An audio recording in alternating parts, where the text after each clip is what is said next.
with all the other 1,736 people running for the Democratic nomination. I'm one of those people who feel that it's very nice to see you. I think it's healthy for the Democratic Party, and I think it's healthy for the country that so many voices are joining in, and that so many voices are entering into the conversation that are not part of that, or have not been part of the traditional political establishment. I have had a 35-year career working with people seeking to transform their lives. And I'm very aware that all this country is a group of people. And in order to transform your life, you have to do more than fix things, you have to transform things. You have to go deep and fierce and authentic. I feel that the American people are ready for a real, serious, fierce, authentic conversation. And I think that the Democratic Party should be giving it to them. And I believe that if the Democratic Party does not give to the American people a fierce, authentic, real conversation, then number one, I don't think that we will defeat Donald Trump in 2020.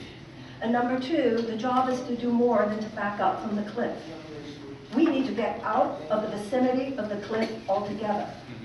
So if all we do is beat Donald Trump in 2020, ladies and gentlemen, I think it is very unsophisticated and even naive to think it's as simple as being tough enough to beat Donald Trump in 2020. Let me tell you something. The mind of a cult leader, that's my field. And it is naive of the Democratic Party to underestimate the nature of the opponents here. There is only one way to defeat dog whistles, and that is to drown them out with angel voices.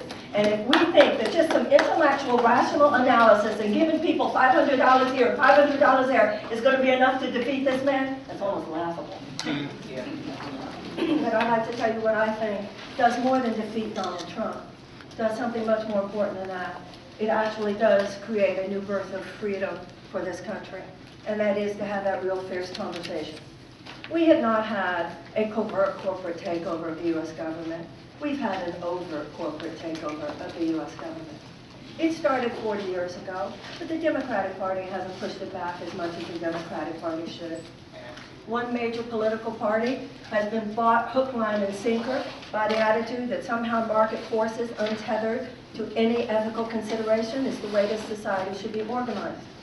But our major political party, while we have always tried to address the pain on the periphery, we have not often enough addressed and challenged the underlying forces that make all that pain inevitable.